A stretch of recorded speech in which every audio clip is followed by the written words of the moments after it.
kamamshi, mga kapapshi, so ari kami sa diri sa kwan. Ari kami sa diri sa may dagat, tabing dagat. So, kasama ko yung auntie ko. Wala lang. Din mo, ganda ng ano no.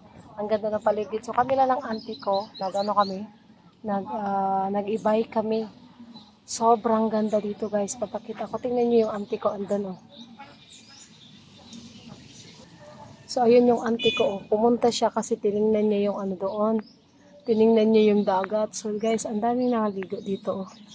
Yan. So kami, hindi kami maligo. Nag-ano lang kami. Ay, lala. So kami, nag-ano lang kami, ikat-ikat lang kami. So sobrang ganda dito. Ayan, ang daming tao. Ayan, daming mga naliligo. Oh, ayan. So puro ano dito, maraming mga nyug, no? So kaya ito yung mga nagpapalamig ang mga nyug. So ayan yung auntie ko kasama ko. Nice no? Nice ang tubig. Amo gani. Basta habagat manggod, nindot ang tubig dire. So nag-picture ka dito?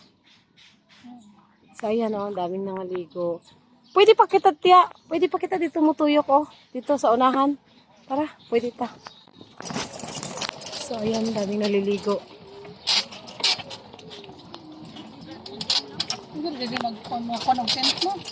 Ayan oh. Ngaon. Karaho? Uso ba rin karaho tiya? Ha? Uso ang karaho dire sa kaungkod. Feeling no? Uy. Asa ka man dito? Dito pwede man dito mutuyok. Yan. So, dira o ka na naipayag, diha kami pa may maligo. Diyan, sige, shoot ka lang dito. Oh, shh. Wala kasi akong dalang tripod, kaya malikot. Dire oh. Talaga nga payag, diha kami permi. Sige dito, shoot.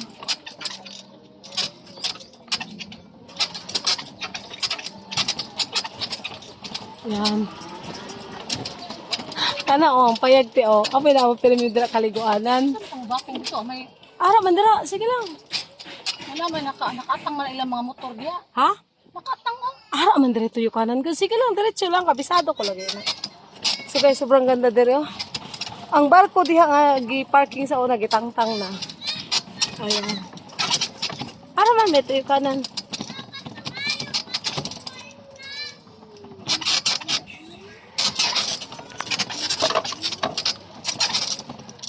Diba? Sobrang ganda dito.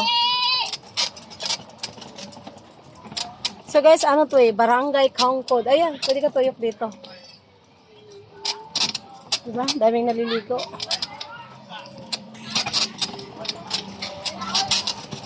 Dari oh, pwede ka dari oh. Yeah, dari oh. Dari oh. Dari. Yan. Kainit na. Dari na tayong init. Saya pa naman yan sa wala. Ara, dire. Oh, dira. Sige, tuyok lang. Kabisado man namin nahakon dire kay dire kami mga ligo. Kami na makaligoanan dire. Hindi sila sa dagat tara. Na upagad sing init ya. Kita mo kada mo kay sang na mga nyog. Wala dire init maligo. Na wala sing bayad. Ay bayad. So guys, wala. Tuyok lang. Nag-iikot lang talaga kami ng auntie ko kasi nga yung pinuntahan namin na So guys, dapat pupunta lang kami sa sa internet ba kay reklamo ko yung internet namin kasi wala kaming internet for 2 days na. Hinahinayaan natin ya. Dito kami napunta ng auntie ko. Ang sarap ng buhay namin dito. Oh, ayan oh, driver ko oh, di ba? Oh. So dito kami napunta. Kasi sabi namin gusto namin mag-iikot-ikot. Oh, ayan. Ganda ng view doon. Tapos masarap mag-iikot-ikot pagka ganito yung ganito kaganda yung paligid. Ayan. Yee! Sobrang hangin. Walang init.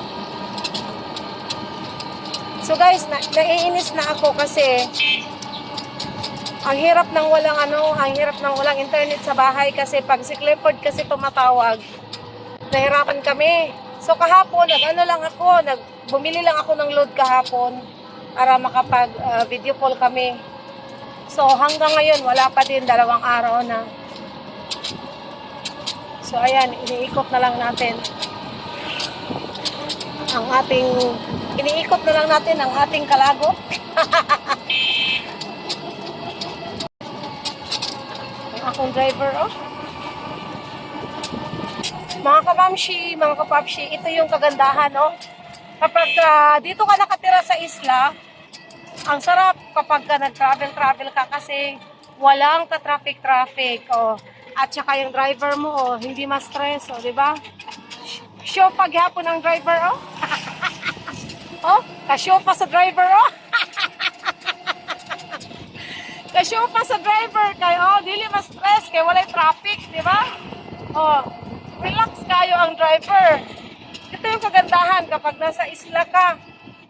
Kay walang ka-traffic. Ang sarap sa feeling kapag nagbiyahe kayo. Hindi ka ma-stress. Tapos yung mga nasa paligid pa, puro mga puno. Kaya malamig, masarap sa feeling.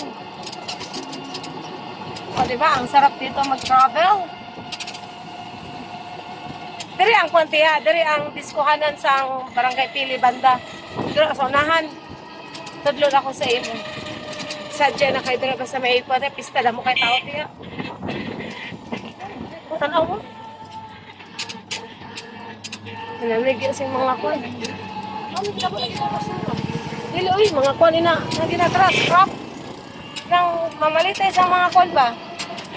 Mga botilya.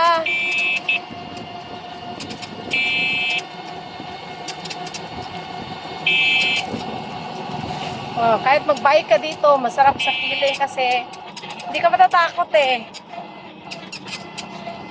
May bagong gawa na bahay, oh.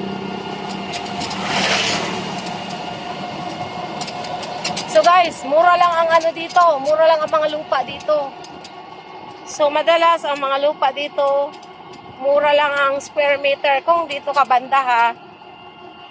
Pero pag nandun ka sa Santa Fe, syempre mahal talaga. Kasi ang Santa Fe is tourist spot ba. So mahal siya talaga. Pero kapag dito ka banda, mura lang.